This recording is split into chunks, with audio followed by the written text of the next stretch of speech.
সুকুমার রায়ের সৎ পাত্র। শুনতে পেলুম পোস্তে গিয়ে তোমার নাকি মেয়ের বিয়ে। গঙ্গারামকে পাত্র পেলে জানতে চাও সে কেমন ছেলে? মন্দ নয়, সে পাত্র ভালো, যদিও বেজায় কালো। তার উপরে মুখের গড়ন অনেকটা ঠিক পেঁচার মতন। তারপর বিদ্যে বুদ্ধি বলছি মশাই, ধন্যী ছেলের অধ্যবসায়ী। 19টি বার ম্যাট্রিক এসে ঘায়েল হয়ে থামলো শেষে।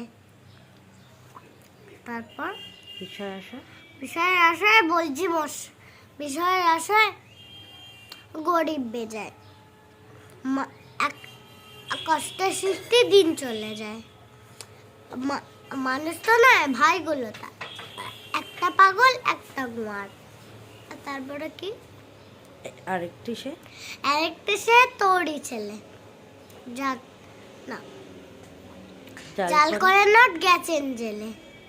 19টি তবলা বাজায়, যাত্রা দলে 5 টাকা পায়।